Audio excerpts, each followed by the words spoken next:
আপনি ঠিক কোন শর্ততে রাজি হলে আমাকে 10 লক্ষ টাকা দেবেন? মানে আমাকে কি কি করতে হবে একটু জানা থাকলে ভালো হতো। তার আগে বলুন আপনি টাকাটা দিয়ে কি করবেন? আমি একজন ক্যান্সার পেশেন্টের চিকিৎসা করাবো, উনি আমার মা। 10 লক্ষ টাকাতে তো আসলে কিছু হবে না, আরো অনেক টাকা লাগবে। আপাতত 10 লক্ষ টাকা হলে কিছুদিনের জন্য হয়তো বা, ডক্টর বলেছে 20-25 লক্ষ টাকা লাগবে মিনিমাম। ভাইয়া বেসিক্যালি আপনাকে আমি 1 বছরের জন্য বিয়ে করতে চাই, এগ্রিমেন্ট ম্যারেজ। এখানে এগ্রিমেন্টের পুরো ডিটেলস দেওয়া আছে, যেখানে লেখা আছে আমি আপনাকে 1 বছরের জন্য বিয়ে করবো, ঠিক 1 বছর পরে আমি আপনাকে ডিভোর্স দিব। এই পুরো বিষয়টাই ফেক, বুঝিয়ে বলি। বেসিক্যালি আমার ফ্যামিলি একটু প্রেশার আছে, আমার বিয়ে করতে হবে, আমি বিয়েটা করতে চাই না। এই জন্য আমি নিজের মতো করে একটা বানানো বিয়ে করতে, যেন ফ্যামিলির প্রেশার থেকে বাঁচা যায়। আপনারও সুবিধা আছে, আমার পত্রিকাতে তো এমন দেওয়া ছিল 10 লক্ষ টাকা, কিন্তু আপনার মার ট্রিটমেন্টের জন্য 25 লাখ টাকা লাগুক, 12 বেশি লাগুক, পুরো বিষয়টা আমি দেখবো। ওটা নিয়ে আপনার টেনশন করতে হবে না। আপনি কি রাজি? পারিয়া, আমি বুঝিয়ে বলছি। দেখেন, এই সম্পর্কের মাঝে আসলে সিরিয়াস কোনো কিছু থাকবে না, পুরো বিষয়টাই ফেক। জাস্ট ডকুমেন্ট শো করার জন্য বিয়েটা আসলেই করতে হবে, কিন্তু এগ্রিমেন্ট আছে, 1 বছর পর আপনি ফ্রি। আমি সরি, আমি আসলে পারবো না এই কাজটা করতে। ভুল জায়গায় চলে এসেছি। আমি মনে হয় বাঁচবো না রে মা, তোর দিন দিন অনেক কষ্ট হয়ে যাচ্ছে। আমার তুই আর ভাবিস না, আমি আর বাঁচবো না। কি বলতেছো মা, এগুলা উল্টা পাল্টা কথা বলা বন্ধ করো। প্রত্যেক দিনে কি কথা? তোমাকে বাঁচতে হবে, তুমি অনেক দিন বাঁচবা, অনেক বছর বাঁচবা। আমাদের জন্য তোমাকে বেঁচে থাকতে হবে, তুমি না থাকলে আমাদেরকে কে দেখবে বলো মা? ডাক্তার বলেছে অপারেশন হলে সব ঠিক হয়ে যাবে, তুমি চিন্তা করো না। এত টাকা কোথায় পাবি তুই? হ্যাঁ, দিন রাত একটা সংসার খাচ্ছিস। কি রে? অনেক টাকা তো এখানে। টাকা মানে? তুই খুলে রাখি, খুলে রাখি। কার টাকা উঠে আনছি আমি? আপু বিশ্বাস করো, ওখানে কেউ ছিল না, আমি আশেপাশে কাউকে দেখিনি। ফাইজা, খুব খারাপ হয়েছে কাজটা। আপু শোন না, আমার মনে হয় টাকাটা আমাদের না হলে আমার পায়ে কেন লাগবে? অন্য কেউ তো পেতে পারতো, বল। কি বলতেছিস তুই উল্টা পাল্টা কথা? Menon, thank you. আমি জানি না তুমি আমাকে কি ভাবো, কিন্তু তোমার এই টাকাগুলো আমার মায়ের চিকিৎসাতে অনেক উপকারে আসবে। আমি থ্যাংক ইউ দিয়ে তোমাকে ছোটও করতে চাচ্ছি না। আবার কবে আসবো? তুমি যেদিন ডাকবে সেদিন এসে আমি নিজেকে বিলিয়ে দিব তোমার জন্য। আসসালামু আলাইকুম আঙ্কেল। ওয়ালাইকুম আসসালাম। আম্মা যান, 3 মাসে ভাড়া আটকেছেন, এই মাস গেলে 4 মাস এগো, ভাড়াটা দেন। আঙ্কেল আসলে দিয়ে দিব, চেষ্টা করতেছি যত তাড়াতাড়ি সম্ভব দেওয়া দেওয়ার জন্য। ঝামেলার মধ্যে আছে তো আঙ্কেল, দিয়ে দিব আঙ্কেল।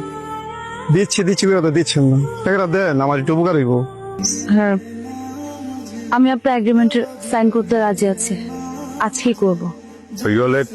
আমি অলরেডি একজনকে হায়ার করে ফেলেছি। কি বলতেছেন sir? Sir sir please sir, আমার টাকাটা অনেক দরকার স্যার। স্যার আপনি যা বলবেন আমি তাই করবো স্যার, প্লিজ স্যার আমাকে এগ্রিমেন্ট। স্যার আপনি যা বলবেন আমি তাই করবো, আমার কোনো অসুবিধা নেই। আপনার মার এখন কি অবস্থা? ভালো না স্যার, খুব খারাপ অবস্থা, প্রতিদিন রক্ত বমি হচ্ছে, দিন দিন অবস্থা খারাপের দিকে যাচ্ছে স্যার।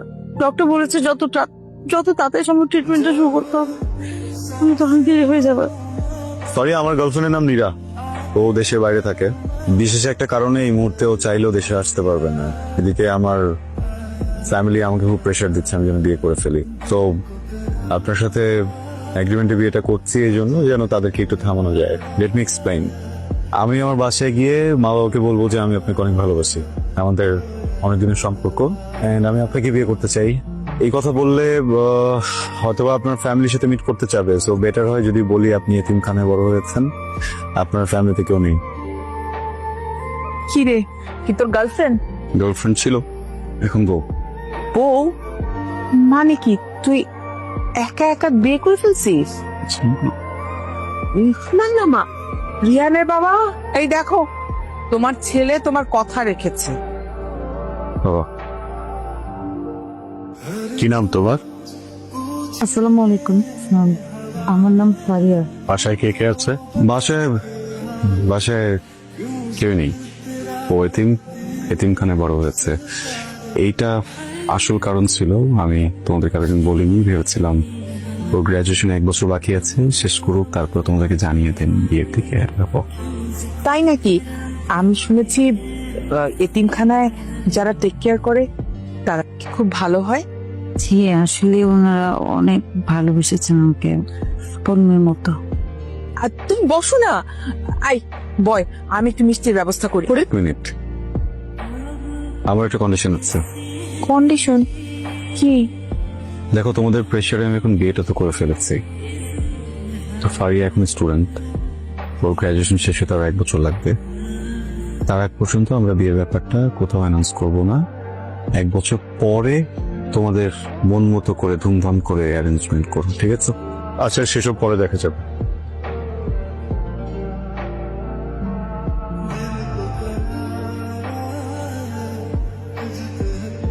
তোমরা কবে হানিমুনে যাবে ঠিক করেছো কিছু? রিহান তো বললো সিঙ্গাপুর নিয়ে যাবে তোমাকে।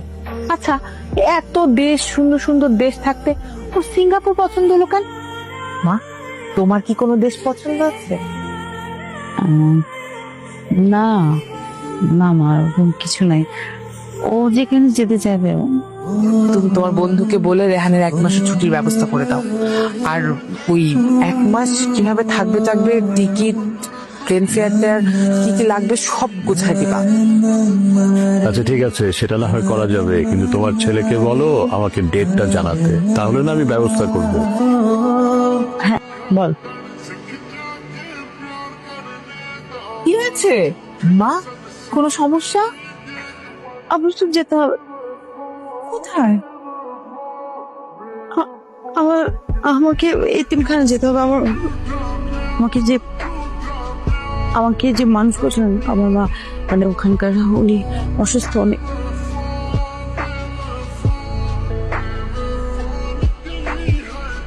আমি খুবই সরি, এমন একটা সিচুয়েশনে কি বলে সিম্প্যাথি দেওয়া উচিত আমার জানা নেই। আমার ভেতরে একটা গিল্ট কাজ করে। আমার মনে হয় তুমি যদি আমার কথায় এই বাড়িতে না থাকতে, সেদিন তো আন্টির পাশে। I am sorry. না না, আপনি সরি বলবেন না, সরি ফিলও করবেন না। আপনার তো কোনো দোষ নেই। আমাদের ভাগ্যে ছিল মাকে এখনই হারাবো, আমাদেরকে রেখে চলে যাবেন। চলে গেছে, আপনার এখানে কোনো দোষ নেই। তারপর আমার মায়ের মনটা কি খুব বেশি খারাপ? আমি জানি, আমি বললেই কি আর না বললেই কি, মনটা একটু খারাপ। আপন মানুষ চলে গেলে সেই জায়গাটা পূরণ হয় না, সেটা পূরণ হওয়ারও না। আমি জানি খুব বেশি কষ্ট হচ্ছে, কিন্তু আমরা যে তোমাকে এরকম মুখ গোমরা দেখতে পছন্দ করি না। আমার হাসি খুশি মুখটাই আমাদের পছন্দ। রিহান, তোদের তো বিদেশ যাওয়াটা ডিলে হয়ে গেল না? একটা কাজ কর না, ওকে নিয়ে দেশের মধ্যে কোথাও ঘুরে আয়। দেশেই তো কত সুন্দর সুন্দর জায়গা আছে। রিহান, আমাদের এগ্রিমেন্টের সময়টা কিন্তু শেষ হয়ে আসছে। আমার মনে হয় এখন বাবা মায়ের সামনে আমাদের ঝগড়াটা শুরু করে দেওয়া উচিত, যেমনটা কথা হয়েছিল। ও আরেকটা কথা, অবশ্য আমার আগে দেওয়ার কথা ছিল, কিন্তু সামহাও দেয়া হয়নি। এগুলো কি? আপনার টাকা। টাকাগুলো তো আপনার। যার জন্য টাকাগুলো নিয়েছিলাম সে মানুষটাই তো আর নেই। আমি যাতে কি করবো বলুন? আপনার ছোট বোনটা স্কলারশিপ পেয়েছে না, এটা ওর কাজে লাগবে। Please keep. আমি আমার নিজের এবং আমার বোনের খেয়াল রাখতে যথেষ্ট পারবো আমি। তারপর আপনাকে ধন্যবাদ। একটা প্রশ্ন করবো ফারিয়া, আমি মানুষ হিসেবে কেমন? হঠাৎ এই প্রশ্ন? সহজ প্রশ্ন। আপনি মানুষ হিসেবে অসম্ভব চেপে, অল্পতেই রেগে যান, হুটহাট রাগ করেন, মাথাটা অলওয়েজ গরম থাকে না, কিন্তু আপনার মনটা অনেক ভালো। আপনাকে কাছ থেকে যদি কেউ না দেখে তাহলে বুঝতে পারবেন মানুষটা ভালো, কেয়ারিং, রেসপন্সিবল, বাবা মাকে অনেক ভালোবাসেন, পরিবারকে ভালোবাসেন। আর সবচেয়ে বড় কথা কি জানেন, এই যে এতগুলো সময় আপনার সঙ্গে থাকলাম, তাকে কাছ থেকে দেখলাম, এতটুকু তো বুঝে দিচ্ছি আপনি আপনার ভালোবাসা মানুষের প্রতি অনেক লয়াল। আর আজকালকার সময় তো এরকম মানুষ পাওয়া খুবই দুষ্কর। আমার মতো মানুষকে কি বিয়ে করা যায়? হ্যাঁ, কেন না? না, ওই অ্যারেঞ্জ ম্যারেজের কথা বলছিলাম না, আমার মতো মানুষকে কি ভালোবেসে বিয়ে করা যায়?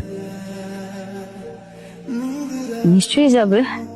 আপনি আমার মার অনেক খেয়াল রাখেন। কারণ ওই মানুষটাই এমন। আমার কত খেয়াল রাখেন উনি, কত ভালোবাসেন। বাবার অনেক যত্ন করেন। উনি তো আমার বন্ধু, জানেন। আমার মন খারাপ লাগছে, এই দুটা মানুষের সাথে এত এত বেশি কানেক্টেড হয়ে গেছি তো, ওনাদের কথা অনেক মনে পড়ে। থেকে যান ওনাদের সাথে। সেটা কি হয়? ফারিয়া, আপনি কি সারা জীবন আমার মার এভাবে খেয়াল রাখবেন? মানে সারা জীবন আমার বাবার যত্ন করবেন? কি বলতে চাচ্ছেন? আমাকে বিয়ে করবেন কোনো এগ্রিমেন্ট ছাড়া? না, সরি। বিয়ে করব, কিন্তু এগ্রিমেন্ট তো লাগবে। দেখুন, আমি জানি আপনি গত অনেকগুলো মাস বেশ কষ্টে আছেন। ওই মানুষটা আপনাকে অনেক কষ্ট দিয়েছে, আপনি এই কষ্টটা ডিজার্ভ করেন না। আর আমি বিয়ে করব, তার জন্য তো এগ্রিমেন্ট তো দরকার। প্রথম শর্ত থাকবে আপনার এই রাগ, জেদ, অনেক চেঁচামেচি, এটা করা যাবে না। দ্বিতীয় শর্ত থাকবে দুজন মানুষ একসাথে থাকলে অনেক ঝগড়াঝাটি হয়, অনেক কিছু হয়, মনোমালিন্য হয়। যত যাই হোক আলাদা হওয়া যাবে না, ঘর আলাদা করা যাবে না। মিউচুয়ালি দুজনকে বুঝতে হবে, সলিউশন করতে হবে। তৃতীয় শর্ত হলো দুজনের মাঝখানে কোন তৃতীয় ব্যক্তি আসতে পারবে না, সেটা যেই হোক। আর যদি কেউ আসে তাহলে আমাকে চলে যেতে হবে। আরেকটা কথা জেনে রাখুন, আমাকে যদি আপনাদের বাড়ি থেকে চলে যেতে হয়, আমার কিন্তু কোথাও যাওয়ার জায়গা থাকবে না। কখনো যদি এমন কোনো পরিস্থিতি আসে যার কারণে চলে যেতে হবে, দুজনে একসাথে চলে যাবো।